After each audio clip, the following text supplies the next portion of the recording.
بالکل صحیح سر. عالمی تھنک ٹینکس بین الاقوامی جریدے پاکستان کی تعریف کر رہے ہیں. امریکی جریدے دی نیشنل انٹرسٹ نے بھی پاک فوج کی برتری کو تسلیم کر لیا ہے. کتنی بڑی فتح ہے یہ پاکستان کی؟ پاکستان کی اس لیے فتح ہے کہ جو ہندوستان کو یہ غرور تھا کہ ہم سے بہت بڑا ملک ہے جو کہ ہے، ان کی معیشت ہم سے بہت بڑی ہے جو کہ ہے، بلکہ بد نصیبی ہے کہ ہمیں اتنا چھوٹا نہیں ہونا چاہیے تھا. وہ تو ان کو ترقی کر رہے ہیں تو اچھی بات ہے، لیکن کیا غربت ہماری غربت سے کم نہیں ہے، بہت زیادہ ہے. جو وہاں کے غریب ہیں بلینئر بھی بہت زیادہ ہے.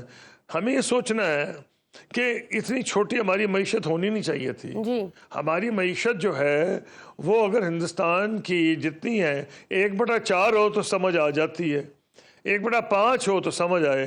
تو ہم نے بھی سبق حاصل کرنا ہے، 1/10-11 پہ نہیں ہونی چاہیے. تو کچھ سبق حاصل کرنا چاہیے کہ یہ جو سفید ہاتھی پال رکھے ہیں، جو غریبوں کا خون چوس رہے ہیں، ٹیکس صرف ادھر چلے جاتے ہیں، یہ جو اسٹیٹ رن انٹرپرائزز ہیں ان کو ختم کریں تاکہ پاکستان کے ٹیکسوں کا پیسہ، غریبوں کا پیسہ تعلیم پہ جائے، ہیلتھ پہ جائے، اور ہم ایسی تعلیم دیں جو سائنس، ٹیکنالوجی، اکنامک، انجینئرنگ اور میتھمیٹکس. تو ہمیں بھی سبق حاصل کرنا چاہیے. گھر گھڑی دندناتے پھرتے تھے، میں کئی جگہ گیا ہوں، او جی ہم تو آپ سے 11 گنے بڑے ہیں. تو ایک ان کو یہ ہوش آئے گی کہ اگر آپ 11 گنے بڑے ہیں تو اپنے گھر میں ہیں. جی آپ یہ نہ سمجھیں کہ جہاں چاہیں گے بدمست ہاتھی کی طرح آپ چڑھ دوڑیں گے. یہ ان کو میسج آنا چاہیے. لیکن ہمیں ضرور اب الحمدللہ ہم نے ثابت کیا ہے کہ ہم اپنا دفاع کر سکتے ہیں. اور ہماری جو اصلی کمزوری ہے وہ بچوں کے اوپر وہ ہم نہیں توجہ دے رہے جو ہمیں دینی چاہیے، تعلیم پہ، ہیلتھ پہ. اور جو تعلیم کا لیول ہے، میں اس سے کہہ رہا ہوں کہ کئی لوگ اس چیزوں کی بات نہیں کریں گے، بس وہ ملٹری کے ساتھ بات کریں گے. ملٹری نے تو قوال کر دیا ہے. لیکن عقل مندی کا تقاضا ہے کہ ہم اس موقع کو جان کے اپنی لیے کچھ اصلاح کریں. میرا نہیں خیال ہے کہ ہندوستان آسانی سے دوبارہ ایسی کارروائی کرے گا جیسے اس نے کی. حالانکہ وہ کیا یہ جان رہے ہیں کہ جی ہمارا نیا بینچ مارک ہے، ہم نے نیا سٹینڈرڈ سیٹ کر دیا ہے کہ اگر کوئی کارروائی ہوئی، وہ بھائی 90,000 قبریں تو تمہارے ہاں مسلمانوں کی ہیں، کشمیریوں کی. تم کہتے ہو سارے گھس بیٹھی ہیں، کیا 500 ہوں گے؟ بھائی اتنے ہی ہوں گے نا. 90,000 میں سے یہاں سے گئے ہیں پچھلے 25-30 سال میں. اب جو ان کے کشمیری بھائی ادھر بھی تو بیٹھے ہوئے ہیں نا. تو پوائنٹ یہ ہے کہ یہ کہنا کہ اگر کوئی حملہ ہوگا ہم سمجھیں گے آپ کوئی اس کی ایویڈنس بھی نہیں، یہ ایکسیپٹ نہیں کیا جا سکتا. بالکل وداؤٹ ایویڈنس ایلیگیشنز ایکسیپٹ نہیں کی جائیں گی. اور آپ بالکل صحیح کہہ رہے ہیں کہ نو ڈاؤٹ کہ ہم نے پروو کی ہے، ہم نے ڈیفنس پہ ہماری پاک فوج نے پروو کی ہے، لیکن ساتھ ساتھ ہمیں اپنی شارٹ کمنگز پہ بھی نظر ثانی کرنے کی ضرورت ہے. سر CNN کی ایک رپورٹ کے مطابق امریکہ کو خطرناک قسم کی خفیہ اطلاعات ملی جس کے بعد امریکہ اور بھارت کے درمیان رابطہ ہوا اور جنگ بندی کی کوششیں ہوئیں. کون سی ایسی خفیہ اطلاعات تھیں جس کے بعد مودی کو گھٹنے ٹیکنے پڑے آپ کے خیال میں؟ دیکھیں میں ایک بات میرا نہیں خیال ہے کہ جو ہنٹ کیا جا رہا ہے کہ وہ نیوکلیئر تھریٹ تھی. پاکستان ایک رسپانسبل سٹیٹ ہے. میں فورن منسٹر رہا ہوں 5 سال. میں نیشنل کمانڈ اتھارٹی کا جو نیوکلیئر ویپنز کو دیکھتی ہے اس کا وائس چیئرمین تھا. ہم کو یہ میرا نہیں یہ میں خیال ڈس انفارمیشن ہے کہ جی ان کو اصل میں جب اندازہ ہوا امریکہ کیونکہ سر خبریں آئی تھی نا کہ پاکستان نے نیشنل کمانڈر اتھارٹی کا اجلاس طلب کیا تھا، تو میں بھی اس سے لوگ ریلیٹ کر رہے تھے. میں نے سنا ہے اس کو ڈینائی بھی کر دیا گیا. میں نے یہ سنا ہے اس کی تحقیق کی ضرورت ہے کہ ڈیفنس منسٹر نے اس کو شاید تردید کی ہے اس کی. میری ذاتی رائے یہ ہے کہ شاید یہ نہیں ہے.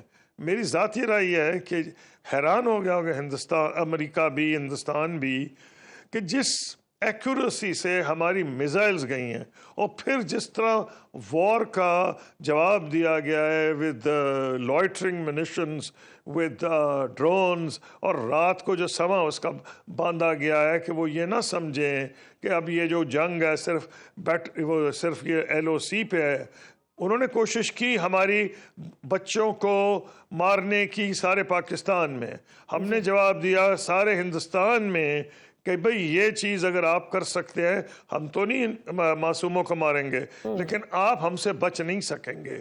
تو یہ جو میرا خیال ہے جو ہماری میزائل سٹرائک ہوئی ہیں اپنے ایریا سے جو جے 150 جو ہے اس کی جو ہوئی ہے اس کی جو میزائلز ہیں چائنیز میزائلز آئی ہیں جو ماؤنٹ کی گئی ہیں J-10 پہ اور یہ جو تھنڈر ہے JF-17 یہ دونوں پہ وہ جو میزائلز فٹ کر کی گئی ہیں انہوں نے تہلکہ مچا دیا ہے اور وہ ان کو سمجھ نہیں آ رہی اور شاید ان انڈین ایئر فورس کو انڈین گورنمنٹ کو اندازہ ہو گیا ہو کہ اگر وار لمبی ہوئی تو انڈین ایئر فورس کو بہت بھاری نقصان اٹھانا پڑے گا. میرا تو اپنا ذاتی خیال یہ ہے میں نیوکلیئر والی بات کو میں نہیں آسانی سے مانوں گا. بالکل صحیح سر. اس سارے ایونٹ میں ایک اور چیز بھی ہوئی. ڈونلڈ ٹرمپ نے کشمیر کے حوالے سے ثالثی کی پیشکش کی ہے. اس سے پہلے بھارت بھی تیسرے فریق کی مداخلت کا حامی نہیں رہا.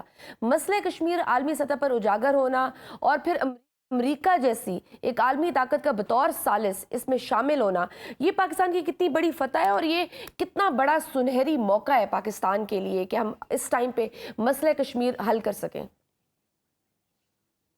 آپ یہ بھی پوچھیں کتنا بڑا دھکا ہے ہندوستان کے لیے کیونکہ ہندوستان نے اور پرائم منسٹر مودی نے بہت انویسٹمنٹ کی تھی پریزیڈنٹ ٹرمپ پہ. پچھلی دفعہ بھی جب وہ آئے ہندوستان تو انہوں نے اسپیشل ان کے لیے جلسہ کرایا. اب کی بار ٹرمپ سرکار یعنی یہ جلسے کرا رہے تھے وزیر اعظم ہندوستان امریکہ کے صدر کے کہ وہ اگلے الیکشن میں وہ جیت جائیں. اب کی بار ٹرمپ سرکار پھر انہوں نے کئی چکر مارے اور حالانکہ جو ابھی وہ انہوں نے چکر مارا تھا وائٹ ہاؤس کا تمام اطلاعات یہ ہیں کہ پریزیڈنٹ ٹرمپ بہت بزی تھے. یہ زبردستی پہنچے ہیں. جو لوگ بلائے گئے تھے میری اطلاعات یہ ہیں ان میں اسرائیل کا پرائم منسٹر تھا, جارڈن کے بادشاہ تھے اور ایک کیونکہ وہ بڑا معاملہ بوائل کر رہا تھا غزہ والا اور ایک شاید جاپان کے میرا خیال ہے پرائم منسٹر تھے. تو مودی صاحب پہنچ تو گئے تھے اور انہوں نے شاید یہ کہا ہوگا کہ میں تو ٹیرفز کے اوپر بات کرنے کو آیا ہوں لیکن میری عقل ہی نہیں مانتی کہ پاکستان اور انڈیا کا انہوں نے ذکر نہ کیا ہو. تو یہ ان کو بہت بڑا دھکا لگے گا کہ ہم نے اتنی انویسٹمنٹ کی ہے. پھر ہم نے ہندوستان امریکہ میں یہ بھی اتنے بڑے بڑے لابیز انگیج کیے جنہوں نے یہ کہا کہ جی چین کا مقابلہ تو صرف ہندوستان کر سکتا ہے, پاکستان تو چین کا اس کا ایلائی ہے اور انہوں نے کہا کہ چین دشمنی میں ہم آپ کے ساتھ سب کچھ کر گزریں گے بشمول یہ جو انہوں نے بہت سے ایسے ویپن سسٹمز کی بھی ان کو دیے اور ان سے ٹیکنالوجی شیئر کی جس میں کمپیٹیبلٹی ہو گئی امریکن ملٹری کی اور ان کی آرمز کی. یہ بڑی میجر چیزیں ہوتی ہیں. تو ان کا یہ خیال تھا کہ چین دشمنی میں پریزیڈنٹ ٹرمپ جو ہیں وہ شاید کسی تمام حدیں پھلانگ جائیں گے لیکن پریزیڈنٹ ٹرمپ نے یہ ثابت کیا کہ ان کو پریڈکٹ کرنا آسان نہیں. اب یہ بھی خبریں آ رہی ہیں کہ چین کے ساتھ وہ جو ٹریڈ پہ ان کی جنگ ہے اس کو کول کرنے کی کوشش کر رہے ہیں. یہ دوسرا دھکا لگے گا ہندوستان کی ڈپلومیسی کو رائٹ. تو اگر یہ ہوا بالکل ٹھیک سر. تو جیسے میں کشمیر کی ہی بات کرنا چاہوں گی کہ اگر ثالثی کا کردار ادا کرتا ہے امریکہ تو آپ کو کیا لگتا ہے بھارت مسئلہ کشمیر کے حوالے سے کوئی لچک دکھائے گا؟ دیکھیے آسانی سے تو نہیں دکھائے گا لیکن معاملہ ایک بہت آسان حل ہے. اور میں کیوں کہہ رہا ہوں آسان ہے, پچھلے مہینے بھی میں نے ڈسکس کیا ہندوستانیوں کے ساتھ ٹریک 2 میں جہاں retired Indian generals, Indian ministers اور انڈین ڈپلومیٹس اور پاکستان میں میں منسٹرز کے طور پہ گیا ہوں اور ادھر جنرلز بھی ہیں ہمارے اور ہمارے ڈپلومیٹس بھی ہیں. وہاں بھی ایک اسی پہ بات ہو رہی تھی اس حملے یہ جو جنگ ہے اس سے پہلے کہ حل کچھ نہیں ہو سکتا سوائے 4 پوائنٹس کے جو کہ اصل میں 12 پوائنٹس ہیں جس میں کشمیریوں کے حقوق پاکستانی اور ہندوستانی حکومتوں کے اہداف یہ تمام شامل ہیں. تو جب آپ کا ایک آسان حل ہے جس میں آپ کی ملٹری اور آپ کی سول گورنمنٹ اس وقت شامل تھی. میں نے کتاب میں ثابت کیا ہے کہ پرائم منسٹر انڈین جنرل سے، prime minister Manmohan Singh Indian general سے بات چیت کرتے تھے اور کتابوں کا ریفرنس دیا ہے. اور میں نے یہ بھی بتایا ہے کہ پاکستان میں کون کون سے جنرلز اس میں شامل تھے. فورن میرے علاوہ اور فورن سیکٹری کے علاوہ پریزیڈنٹ مشرف جب پریزائڈ کر رہے ہوتے تھے تو میں نے ان کے نام دیے ہیں. تو یہ ایک ایسا حل موجود ہے، تو اور زیادہ ضرورت ہو گیا کہ اس طرف چلے جائیں. صرف ان کو تکلیف یہ ہو رہی ہے کہ اس کا کریڈٹ انہیں نہیں جائے گا، لیکن کریڈٹ چلا جائے گا. اس کا نام بدل دیں، اس کا نام رکھ دیں کوئی اور جو کہ دونوں حکومتوں کو ایکسیپٹیبل ہو. حل تو موجود ہے. انگریزی میں کہتے ہیں یو کی ناٹ ری انوینٹ دا ویل. 3 سال لگے تھے، ایک ایک کوما فل سٹاپ میں نے اس میں چیک کیا تھا. اس طرح ہندوستانیوں نے بھی کیا تھا.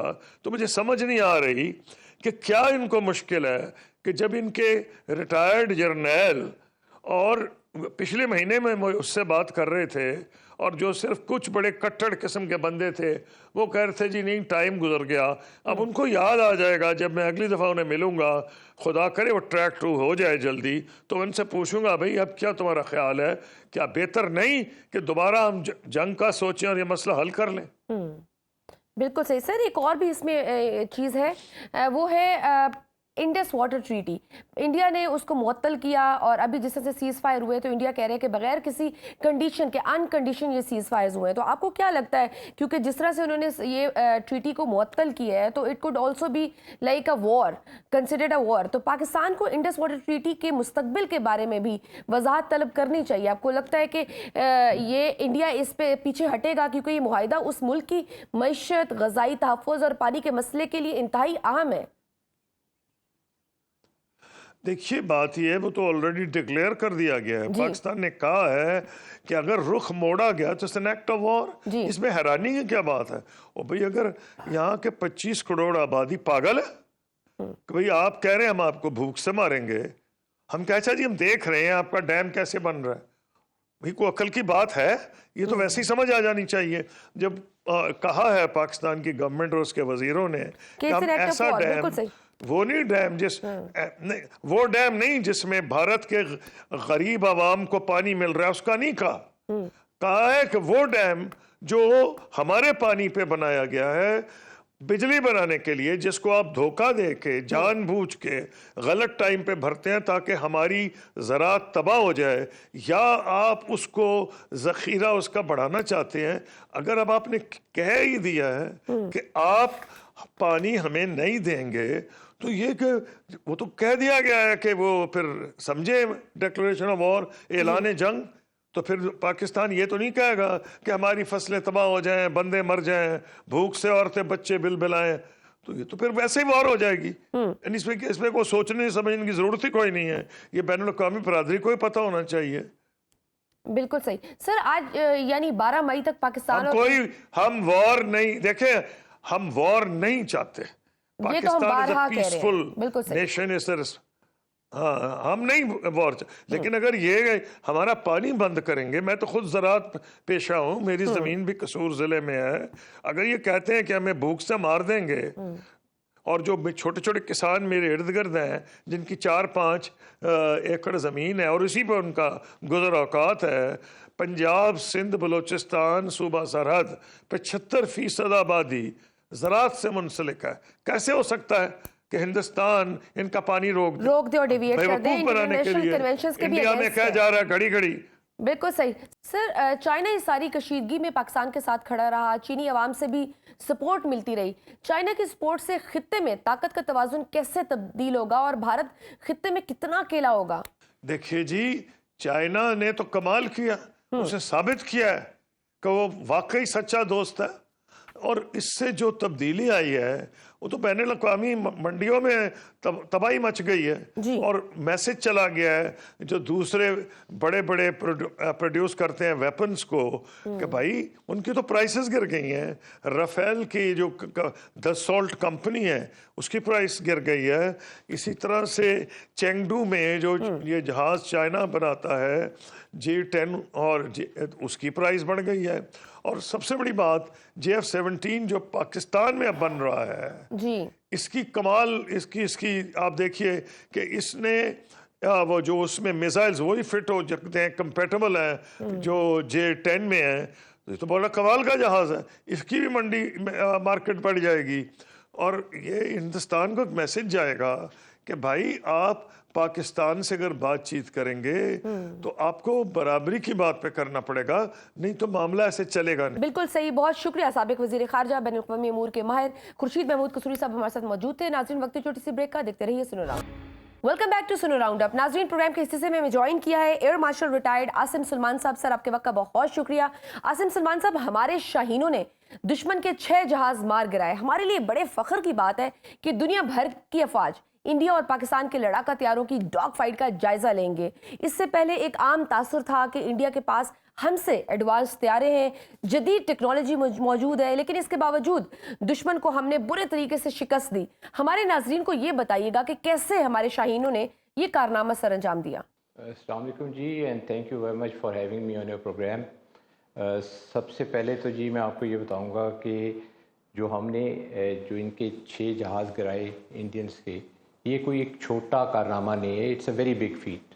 اور یہ اتنا جب آپ بڑا کارنامہ کرتے ہیں تو اس کے پیچھے ایک ہسٹری ہوتی ہے اور اس کی ایک پیچھے تیاری ہوتی ہے. تو آپ جب آپ دیکھیں کہ ہماری جو تیاری تھی وہ ایک بہت ہی پرفیکٹ قسم کی کاپی بک سچویشن کے لیے ہم لوگوں نے اپنے آپ کو تیار کیا ہوا تھا، اور اس کو سارا جو پلان تھا وہ بھی اسی طرح ہی ایگزیکیوٹ ہوا. جی سب سے پہلی تو چیز یہ ابھی ماڈرن وارفیئر جو ہے یہ اس اندر ایک جو اکوپمنٹ اور جو ٹیکنالوجی ہے اس نے ساری وارفیئر کا جو ہے نا سسٹم ہی بدل کے رکھ دیا ہے. اور اس کی وجہ سے آج آپ کے پاس یہ کامیابی تھی بیکاز ہمارے پاس وہ اکوپمنٹ تھا، ہمارے پاس وہ ویئر ودال تھا جس سے ہم اپنے دشمن کا دانت کھٹے کر سکتے تھے. اب آج کل کی جو فائٹ ہوتی ہے جی، یہ BVR ہوتی ہے، بیونڈ ویژول رینجز. اور اگر آپ کے پاس فرسٹ شوٹ کیپیبلٹی ہو، جس کا مطلب یہ ہے کہ آپ اپنے دشمن کے اوپر پہلے میزائل داغ دیں اس سے پہلے کہ وہ آپ کو دیکھے، تو آپ کے پاس فرسٹ شوٹ کیپیبلٹی ہوگی. ہمارے پاس فرسٹ شوٹ کیپیبلٹی ہے. انڈیا کے جو سب سے اچھا فائٹر ہے اس کا رافیل، اور پھر اس کے اندر جو میسائل لگا ہوا تھا وہ میٹیور. ہمارا جو سب سے اچھا فائٹر ہے وہ J-10 ہے، اور اس میں لگا ہوا ہے PL-15 میسائل. اب یہ جو ہمارے پاس PL-15 کے اوپر کیپیبلٹی ہے، یہ تقریباً 25 سے 30 کلومیٹر جو ہے وہ زیادہ دور سے مار کر سکتا ہے اپنے دشمن کے جہاز پہ. اس کا مطلب یہ ہے کہ ہمارے پاس جو J-10 تھے اس کے اوپر فرسٹ شوٹ کیپیبلٹی تھی. پھر اس کے بعد آپ آ جائیں، دوسرا جہاز جو ہمارے پاس ہے وہ ہے JF-17. JF-17 بلاک 3 جو لیٹسٹ ورژن ہے اس کی جو ہم اپنا خود بناتے ہیں، اس میں بھی یہ کیپیبلٹی ہے PL-15 کو کیری کرنے کی. تو اس کا مطلب یہ ہے کہ ہمارے پاس 2 جہاز ایسے تھے جن کے اندر فرسٹ شوٹ کیپیبلٹی تھی اور ہم دشمن کو پہلے مار سکتے تھے. اب آپ اس کے بعد اگر آئیں تو ہمارے پاس F-16 تھے. F-16 کی بھی کیپیبلٹی وہ تقریباً ملتی جلتی ہے یا تھوڑی سی کم ہے as compare to Rafale Meteor, تو وہ بھی ٹھیک ہے. لیکن ہمارے 2 جہاز تو ایسے تھے کہ ان کو پوری اسینڈنسی تھی انڈین ایئر فلیٹ کے اوپر. اور جو F-16 تھا اس کے کچھ ریجنز کے اندر کمپیٹیبلٹی تھی میٹیور کے ساتھ، اور کچھ جو باقی کے جو ان کے جہاز بچتے تھے وہ سارے کے سارے ہمارے F-16 کو ان کے اوپر فرسٹ شوٹ کیپیبلٹی ہے. تو یہ آپ دیکھیں کہ کتنی بڑی ایڈوانٹیج تھی ہماری جو ہے ایئر فورس کو کہ ہمارے پاس 3 جہاز ایسے تھے جو کہ ان کے اوپر غلبہ پا سکتے تھے. سر اگر میں رافیل کی بات کروں تو انڈیا بڑا کلیم کر رہا تھا کہ گیم چینجر ہے، اور اگر وہ ہمارے پاس ہوتا تو things would have been different, اور اس دفعہ تھا اور ہم نے رافیل گرا دیے. لیکن بھارتی میڈیا اور بھارت بار بار اس کی تردید کر رہا تھا، لیکن ایونچولی بھارتی ایئر چیف نے جنگی نقصان اور رافیل گرنے کی تصدیق کی ہے. جی سر ذرا بتائیے گا کہ یہ رافیل کتنا اہم طیارہ ہے اور یہ پاکستان ایئر فورس کے سامنے ریت کی دیوار کیسے ثابت ہوا؟ دیکھیے جی، اگر ہم 2019 پہ جائیں تو ہمارے پاس فرسٹ شوٹ کیپیبلٹی تھی F-16 کے اوپر جب ہم نے ان کا ایک MiG-21 اور ایک SU-30 طیارہ گرایا. پھر اس کے بعد مودی صاحب نے کہا کہ جی میرے پاس اگر رفیل ہوتا تو میں ان کو سبق سکھاتا, اور اس سبق سکھانے کے لیے انہوں نے رفیل لیا, اور اس کے اوپر میٹیور میزائل تھا. اس کی رینج ہمارے F-16 کے میزائل سے تھوڑی سی بہتر تھی, اور ان کو ایک یوفوریا میں چلے گی انڈین ایئر فورس کی, جی ہمارے پاس اب وہ ایکوپمنٹ آ گیا ہے جہاں پہ ہم پاکستان کو ایک سبق سکھا سکتے ہیں. لیکن ہمارے جو پریزیڈنٹ چیف ہیں ان کی کاوشوں کی وجہ سے ہم J-10 طیارہ لینے میں کامیاب ہوئے, جس کے اندر فرسٹ شوٹ کیپیبلٹی تھی PL-15 میسائل کی. جب یہ آپ کے پاس فرسٹ شوٹ کیپیبلٹی آ گئی تو آپ کی اسینڈنسی آ گئی رفیل کے اوپر. تو اب آپ کا رفیل کا مقابلہ J-10 کے ساتھ تھا, اور J-10 کی میسائل کی جو رینج ہے وہ آپ کے میٹیور جو رفیل پہ ہے اس سے 25 سے 30 کلومیٹر زیادہ تھی. اور پھر یہ خالی رینج یا میسائل کا بھی فرق نہیں ہوتا, یہ آپ کی ٹریننگ کے اوپر ہوتا ہے کہ آپ نے کتنی اچھی ٹریننگ کی. آپ دیکھیں رفیل انہوں نے ہم سے پہلے لیا تھا, ہم نے J-10 اس کے بعد لیا تھا. آپ ہماری ٹریننگ اور ان کی ٹریننگ میں فرق دیکھ لیں کہ آج ایک طیارہ جو ہم نے تقریباً 2 سال ان کے بعد لیا وہ ان کو سبق سکھانے میں کامیاب ہو گیا, اور وہ ویسٹرن ٹیکنالوجی تھی, یہ چائنیز ٹیکنالوجی تھی. یہ ہمارا مذاق اڑاتے تھے کہ جی آپ نے چائنیز سسٹم لیا ہے. آج دیکھیں ماشاءاللہ سے وہ چائنیز سسٹم کتنا اچھا پرفارم کیا. سر اس مختصر جنگ میں آپ کے خیال میں پاکستان نے اپنے پتے کیسے کھیلے؟ ہم اگر ملٹری ٹرمز میں بات کریں تو ہم نے خطے میں اور دنیا میں کیا امپیکٹ چھوڑا, ہماری کریڈیبلٹی کتنی بڑھی, اور اس سے پاک بھارت ملٹری بیلنس پر کتنا اثر پڑا؟ دیکھیں جی یہ کیا امپیکٹ پڑا, آپ دیکھیں انڈیا کا جو ایک بھرم تھا وہ ختم ہو کے رہ گیا. ان کی جو ہیجمنی تھی سارے ریجن میں وہ ختم ہو کے رہ گئی. ان کے اکھنڈ بھارت کا جتنا واویلا تھا وہ ختم ہو کے رہ گیا. اور ان کا جو ایٹیٹیوڈ تھا کہ جی ہم تو پاکستان سے بات نہیں کرنا چاہتے, ہم تو جنگ کریں گے اور جنگ کر کے ہم ان کو سبق سکھائیں گے, وہ کہاں گئے؟ ان کی جو ریٹورک تھے اور جو سیبر ریٹلنگ تھی. الٹیمیٹلی آپ دیکھیں کہ بھارت کی وہ جو جتنی غبارے میں پھونک تھی وہ سب نکل گئی. And at the end of the day جب انڈیا کو جواب دیا گیا, پہلے ان کے 6 جہاز گر گئے, پھر آپ دیکھیں کتنا افینسو لانچ کیا پاکستان آرمی نے اور ایئر فورس نے انڈیا کے اوپر جب انہوں نے ہم پہ اٹیک کیا اس کے جواب میں. اور ہم ہمیشہ سے کہتے تھے کہ ہم آپ کو جو رسپانس دیں گے وہ بڑی پیونیٹیو ہوگی, اور وہ آپ دیکھ لیں کتنی پیونیٹیو تھی. اور آپ جو ہے ہم نے ان کے اوپر جو ہے گراؤنڈ اوفینسو کیا جس میں آرٹلری کا فائر تھا, جس کے اندر آپ کی میسائل سے جو آپ نے فاتح 1 اور فاتح 2 جو استعمال کیے. اور پھر لیٹر آن جو ہماری ایئر فورس نے جو 4 چاند لگا دیا اپنا ایئر آپریشن کر کے کہ انہوں نے ان کے 34 ٹارگٹس کے اوپر اٹیک کیا. یہ 34 ٹارگٹ کے اوپر اٹیک آپ نارملی جو ہے 7 سے 10 دن کی جنگ کے اندر اتنے ٹارگٹس آپ کرتے ہیں ایکوائر. آپ دیکھیں کہ ان کے 14 ایئر بیس ہم نے اٹیک کیے, اس کے علاوہ اور بڑی اور کچھ ہی گھنٹوں میں, اور پھر سیفلی سر وہ واپس بھی آ گئے بغیر کسی نقصان کے. یہ نو ڈاؤٹ کہ بہت قابل تحسین سٹیپ سے. وقت ہے چھوٹی سی بریک کا. اسٹیٹ ویلکم بیک ٹو سنو راؤنڈ اپ. سر اطلاعات ہے کہ مستقبل قریب میں چین اور پاکستان کے درمیان J-35 طیاروں کا معاہدہ بھی متوقع ہے, کیونکہ حالیہ دنوں میں air chief marshal Zaheer Ahmed نے چین کا دورہ بھی کیا. اگر یہ طیارہ پاکستانی ایئر فورس میں شامل ہوتا ہے تو پاکستان کی فضائی طاقت پر اس کا کتنا امپیکٹ ہوگا؟ یہ جی اس کے اندر تو پہلے ہی اناؤنس ہو چکا ہوا ہے کہ China in principle has agreed to give us J-35. تو یہ J-35 جو ہے یہ 5th جنریشن ایئر کرافٹ ہے. ساؤتھ ایشیا میں ابھی تک یہ نہیں آیا, نہ انڈیا کے پاس ہے نہ ہمارے پاس ہے. جب انشاءاللہ ہمارے پاس آئے گا تو ہم پہلی ساؤتھ ایشین کنٹری ہوں گی جس کے اندر یہ جو ہے J-35 آئے گا اور اسٹیلتھ کیپیبلٹی آ جائے گی. یہ ایک بہت بڑی اگین ایسیڈنسی ہوگی ہماری انڈین ایئر فورس کے اوپر کہ ہمارے پاس ایک اسٹیلتھ طیارہ ہوگا اور انڈینز کے پاس نہیں ہوگا. اور یہ انشاءاللہ اف آل گوز ویل اگلے سال کے اینڈ تک یہ طیارے پاکستان میں آ جانے چاہیے.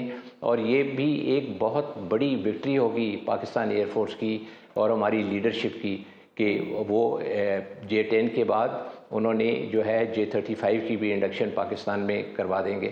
اور اس کا کریڈٹ جو ہے وہ پریزیڈنٹ گورنمنٹ کو بھی جاتا ہے اور آرمی کی لیڈرشپ کو بھی جاتا ہے کہ انہوں نے ساروں نے مل کے ان کی کاوش سے یہ والی جو ہماری ڈیل ہے یہ پائے تکمیل تک انشاءاللہ پہنچ جائے گی، اور یہ ایک بہت بڑی کیپیبلٹی ہوگی to have J-35 5th generation aircraft in this region. اور اس کے اوپر تو میں اور تو کچھ نہیں کہوں گا، لیکن یہی کہوں گا کہ انڈینز کو کافی مایوسی ہوگی. بالکل سر. عالمی حالات پر سر اگر نظر رکھنے والے ماہرین کا کہنا ہے کہ پاکستان نے بھارت کا نیو نارمل مسترد کر کے اپنا ڈیٹیرنس دوبارہ اسٹیبلش کیا ہے. کیا پاکستان اپنا ڈیٹیرنس برقرار رکھ پائے گا کہ بھارت دوبارہ جاہریت نہ دکھائے؟ جی بالکل. آپ دیکھیں کہ اتنی مار کھانے کے بعد تو میرا خیال ہے کہ کوئی بہت ہی ڈھیٹ ملک ہوگا جو وہ آ کے کھڑا ہوگا اور بولے گا کہ جی ہمارے میں یہ طاقت ہے اور ہم یہ کر سکتے ہیں، ہم وہ کر سکتے ہیں. آپ دیکھیں یہ ساری چیز سے جو ہے نا انڈیا کا جو مائٹ ہے وہ بالکل اٹ ہیز بین کرمبلڈ. اور ریٹورک تھا جی کہ جی ہم جو ہے آزاد کشمیر لے لیں گے. کہاں اپنے آپ کو تو بچا نہیں سکتے، آزاد کشمیر کو کیا کرنا ہے انہوں نے. اور اتنی یہ غلط قسم کی باتیں کرتے تھے مودی صاحب، اور ان کو منہ کی کھانی پڑی ہے. تو یہ کوئی آسان چیز نہیں ہے کہ ایز پیپل سے کہ جی ابھی جو ہے مودی صاحب کی جو 56 انچ کی جو چھاتی ہے وہ 26 انچ کی ہو کے رہ گئی ہے. تو ابھی ان کو دنیا کو تو اب فیس کرنا ہوگا ود آل دس ڈیزاسٹر جو ان لوگوں نے کرنے کی کوشش کی، اور اس کا منہ توڑ ان کو جواب ملا. اور پھر دوسری بات ایک جو امپورٹنٹ ہے وہ ہمیں یہ دیکھنی چاہیے کہ انڈیا ایک رول ڈھونڈ رہا تھا یہ جو ہے ساؤتھ ایشیا میں اور انڈین اوشن ریجن میں کہ جی ہمیں یہاں پہ ایک ڈومیننٹ رول دیا جائے، ہمیں پولیس مین بنایا جائے، اور ہمیں جو ہے وہ ریجنل پاور ہونا چاہیے. India is not a regional power. آپ دیکھ لیں کہ انڈیا کی کیا حیثیت ہے اس وقت، اور پاکستان کے آگے جس طرح ابھی یہ لوگ لیٹ گئے ہیں اور لوگوں کی منتیں کرتے رہے کہ جی آپ خدا کے لیے آئیں اور ہمیں آ کے پاکستان سے بچائیں اور سیز فائر کروائیں.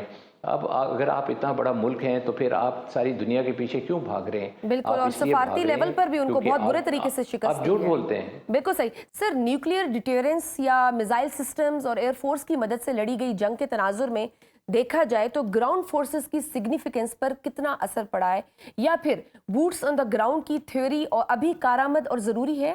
جی بالکل. یہ تو جو ہے نا کبھی چیز بدل ہی نہیں سکتی ہے. Boots on ground have always been important and they will continue to remain that way. ان کی جو ہے اپنی امپورٹنس ہے اور اس کو آپ ڈینائی نہیں کر سکتے. ٹھیک ہے ایئر پار کا ایک رول ہے، اور اس کے اندر ایئر پار کی ایک اپنا انویلپ ہے جس کے اندر ایئر پار آپریٹ کرتی ہے، اور اس کا کام ہے کہ وہ اور آج کل کی جو ماڈرن جنگیں ہیں اس میں پہلا پریفرڈ جو آپ کا سروس فار یوز یا preferred weapon for use is the air medium. تو اس کی ایک اپنی ویلیو ہے، گراؤنڈ فورسز کی ایک اپنی ویلیو ہے. اور ابھی بھی آپ دیکھیں کہ یہ جو آفینسو ہوا اس کے اندر آرمی نے بھی اپنا رول ادا کیا، ایئر فورس نے بھی اپنا رول ادا کیا، جبکہ آرمی جو ہے تھی وہ آرٹلری سے بھی فائر کر رہی تھی اور اپنا ہدف اچیو کر رہی تھی، اور انہوں نے میزائل بھی مارے. اور اس کے مقابلے میں ایئر فورس نے اپنے ہوا میں اپنے ٹارگٹس کو چنا اور وہاں پہ اکراس دی بارڈر ان کو جا کے ڈیلیور کیا، جس کے اندر آپ کو جس طرح میں بتا رہا تھا کہ 34 ٹارگیٹس جو ہے وہ it's not a small targeting system, because آپ جب 34 ٹارگیٹس اور 14 ایئر بیسز اس میں سے اٹیک کرتے ہیں تو نارملی 5 سے 6 دنوں کی جنگوں کے اندر اتنا ہدف اچیو کیا جاتا ہے. اور صرف ایئر ہاں جی، اور اس کے علاوہ بھی اور بہت سارے گراؤنڈ ٹارگیٹس ہیں جس کے اندر ان کا S-400 سسٹم تھا. بالکل ٹھیک. سر لاسٹ کوسچن، اطلاعات یہ بھی ہے کہ شاید انڈیا سیز فائر کے بہانے کوئی ٹائم گین کر رہا ہے اور پھر زیادہ طاقت سے حملہ کرنے کا سوچ رہا ہے. یہ بتائیے اس میں کتنی حقیقت ہے، اور اگر سیز فائر کی خلاف ورزی ہوئی تو پاکستان ایئر فورس ایک بار پھر تیار ہے؟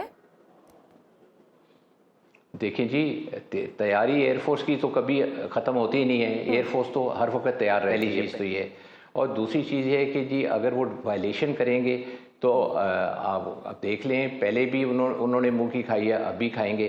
لیکن میرے خیال سے اس طرح کی چیز ہوگی نہیں، بیکاز انڈیا نے بھی دنیا میں رہنا ہے، اور ابھی ساروں سے معافیاں مانگ کے وہ لوگوں کو ہمارے پاس لے کے آئے. اور انہوں نے ہمارے سے جو ہے وہ بیٹھ کے بات کرنے کی جو ہے وہ ایگریمنٹ کی ہے، اور جس میں کشمیر کا بھی ایشو وہ ڈسکس کریں گے، جو کہ ایک بہت بڑی وکٹری ہے ہماری جو گورنمنٹ کی، کہ they have been able to get India on to the table. تو یہ کوئی چھوٹی بات نہیں ہے. اور جب ایک طرف سے آپ بیٹھ کے بات کرنا چاہ رہے ہیں اور پھر اوپر سے آپ اس طرح کی وائلیشن دوبارہ سے کریں، میرا نہیں خیال کہ ڈی جی ایم اوز کا بھی آپس میں ٹیلی فونک رابطہ بھی ہوا ہے، بھارت اور پاکستان کے ڈی جی ایم اوز کا بھی. جی تو یہ تو ایک قسم کی کنسلریٹری جو آپ کی جو کاوشیں ہیں جو چلتی رہتی ہیں، اور میرا خیال ہے کہ یہ اسی طرح ہی رہے گا. میرا نہیں خیال کہ ابھی انڈیا کے اندر اتنی سخت ہے، اور نہ ہی ان کے پاس اتنا مورل کریج ہے کہ وہ اٹھ کے پاکستان کے اگینسٹ اب دوبارہ سے کچھ کرنے کے قابل ہوں. ٹھیک سر، بہت شکریہ. Air marshal retired Asim Salman صاحب ہمارے ساتھ موجود تھے. ناظرین، جنگیں مسئلوں کا حل نہیں ہوتی. جنگ شروع کرنا آسان ہوتا ہے، لیکن اس کے آفٹر شاک صدیوں تک رہتے ہیں. مسائل توپ اور گولی بارود سے نہیں بلکہ بات چیت اور مصلحت سے حل ہوتے ہیں، حوصلے سے حل ہوتے ہیں. پاکستان نے پہلے بھی اور اس فتح کے بعد بھی دشمن کو امن کا پیغام دیا ہے. آخر میں اپنے پروگرام کو اختتام کروں گی ساحر لدھیانوی صاحب کی نظم سے. خون اپنا ہو یا پرایا ہو، نسل آدم کا خون ہے آخر. جنگ مشرق میں ہو کے مغرب میں، امن عالم کا خون ہے آخر. بم گھروں پر گریں کے سرحد پر، روح تعمیر زخم کھاتی ہے. کھیت اپنے جلے کے اوروں کے، زیست فاقوں سے تل ملاتی ہے. ٹینک آگے بڑھیں کے پیچھے ہٹیں، کوکھ دھرتی کی بانجھ ہوتی ہے. فتح کا جشن ہو کے ہار کا سوگ، زندگی میتوں پہ روتی ہے. جنگ تو خود ہی ایک مسئلہ ہے، جنگ کیا مسئلوں کا حل دے گی. آگ اور خون آج بخشے گی، بھوک اور احتیاج کل دے گی.